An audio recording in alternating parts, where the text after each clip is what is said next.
అదరగొట్టే కారం రంగు రుచి ఆచి కారం పొడి. ఈరోజు మీ ద్వారా రాష్ట్ర ప్రజలకి, దేశానికి, ఇంకా తెలంగాణ ప్రయోజనాల్ని విస్తృతంగా ఆశించేటువంటి ప్రపంచ స్థాయి పెద్దలకు కూడా అందరినీ దృష్టిలో పెట్టుకొని ఈ రాష్ట్రానికి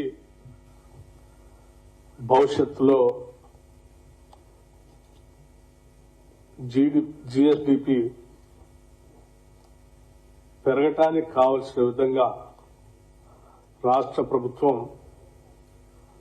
గౌరవ ముఖ్యమంత్రి రేవంత్ రెడ్డి గారి నాయకత్వంలో ఈ ప్రజాప్రభుత్వం యావత్ కేబినెట్ సహచరులందరూ కలిసి పెద్ద ఎత్తున కొన్ని ప్రణాళికలు తయారు చేయడం జరిగింది. ఆ ప్రణాళికలన్నీ కూడా ఈ రాష్ట్రం కేవలం ఈ దేశంలో ఉన్నటువంటి రాష్ట్రాలతోనే కాదు, ప్రపంచంలో అత్యంత అభివృద్ధి చెందినటువంటి దేశాలతో పోటీ పడే స్థాయిలో తెలంగాణకి బలమైనటువంటి పునాదులు వేస్తూ 2047 కల్లా $3 ట్రిలియన్ ఎకానమీగా తెలంగాణ రాష్ట్రాన్ని తీర్చిదిద్దాలనేటువంటి ఆలోచనతో ముందుకు పోతున్నటువంటి సమయం ఇది. దానికోసం వేస్తున్నటువంటి ప్రణాళికలు, రావాల్సినటువంటి పెట్టుబడులు, ఇక్కడ వ్యవస్థీకృతంగా ఏర్పడవలసినటువంటి వ్యవస్థలు, వీటన్నిటికీ అత్యంత అవసరమైనది ప్రధానంగా ఎనర్జీ. ఆ ఎనర్జీని కూడా ఆ స్థాయిలో ముందుగానే ప్రణాళికలు తయారు చేసుకొని సరిపోయే స్థాయిలో మనం అవగాహన చేసుకొని పునాదులు వేసుకుంటూ ముందుకు పోకపోతే అనుకున్న లక్ష్యాల్ని మనం చేరలేము. కాబట్టి అసలు మనం ఇప్పుడు ఎక్కడున్నాము, ఏ అవసరం ఉంది, ఎప్పుడు ఎక్కడి నుంచి ప్లాన్ చేసుకుంటే ఆ అవసరాన్ని రీచ్ అవుతాం అనేది ఎలక్ట్రిసిటీకి సంబంధించి, ఎనర్జీకి సంబంధించి కొంత స్పష్టమైనటువంటి అవగాహనని ట్రాన్స్పరెంట్ గా ఉండేటట్టుగా కేవలం రాష్ట్ర ప్రజలకే కాదు, నిందా కూడా చెప్పినట్టు ఈ రాష్ట్ర ప్రయోజనాలను విస్తృతంగా ఆశించి ఆశీర్వదించేటువంటి దేశ స్థాయిలో ఉన్నటువంటి అందరికీ, ప్రపంచ స్థాయిలో ఉన్నటువంటి అందరికి కూడా ఈ విషయాలన్నీ అవగాహన చేయాలనేటువంటి ఆలోచనతోనే ఈ పవర్ పాయింట్ ప్రజెంటేషన్ ని ఈరోజు మీ ద్వారా వారందరికీ తెలియడం కోసం ఒక చిన్న ప్రయత్నం చేస్తా ఉన్నాం. ముఖ్యంగా why power is important. Power ఏ డెవలప్మెంట్ సంబంధించినటువంటి ఎకానమీ అయినా పూర్తి స్థాయిలో అభివృద్ధి చెందాలి అంటే అన్ని సెక్టార్స్ అనుకున్న స్థాయిలో అభివృద్ధి చెందాలి. ఉదాహరణకి మ్యానుఫ్యాక్చరింగ్ సెక్టర్ కానీ, సర్వీస్ సెక్టర్ కానీ, అగ్రికల్చర్ సెక్టర్ కానీ, ఉత్పత్తి రంగాలు.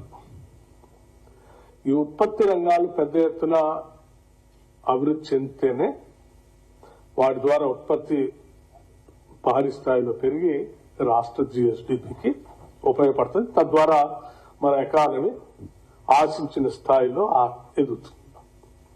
వీటన్నిటి కూడా మ్యానుఫ్యాక్చరింగ్ సెక్టర్ కానీ, ఉదాహరణకి industries, business, services, technological, robotics, smart devices, ఆ సర్వీస్ సెక్టర్ లో infrastructure, hospitals, transportation, water supply, అట్లాగే అగ్రికల్చర్ సంబంధించి వీటన్నిటి కూడా పవర్ అనేది అత్యంత ప్రధానమైనటువంటి అంశం.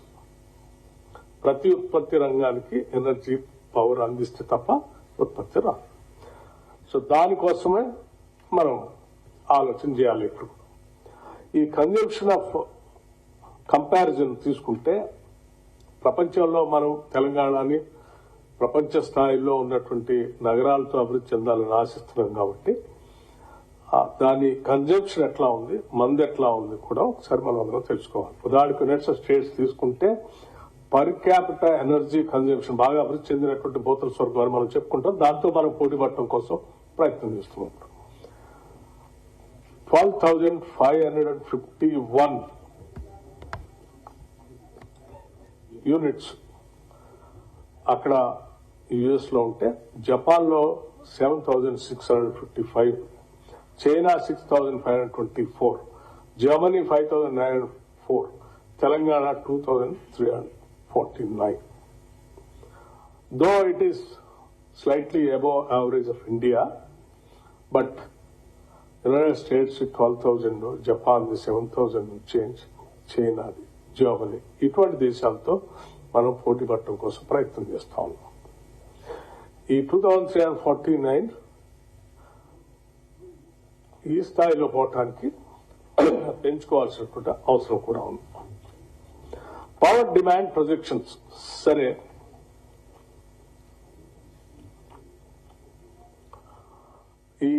ఈ పవర్ డిమాండ్ అసలు జనరల్ గా మన రాష్ట్రంలో ఎలా ఉంది? గత 10 సంవత్సరాల నుంచి ఈ రాష్ట్ర విభజన జరిగిన తర్వాత, రాష్ట్ర ఆవిష్కరణ జరిగిన తర్వాత ఈ డిమాండ్ ఎలా ఉంది అని చూస్తే 2014 నుంచి ఫర్ ఎగ్జాంపుల్ 2018-19 వరకు దాని డిమాండ్ 14.2% గా గ్రోత్. ఇది యాక్చువల్స్, అంటే గతంలో ఎట్లా గ్రోత్ ఉందో ఇది ఊహాజనితమైంది కాదు, లేకపోతే మనం ఎస్టిమేషన్ చేసేది కాదు. గతంలో ఇట్లా గ్రోత్ వచ్చింది. ఆ తర్వాత 2020-21 నుంచి చూస్తే దీని growth 5.44% year wise, year after year. 2023-24 and 24-25 మీరు చూస్తే గుమగుమల వంటలే వంటలే తెరకొట్టే కారం రంగు రుచి ఆచి కారం పొడి.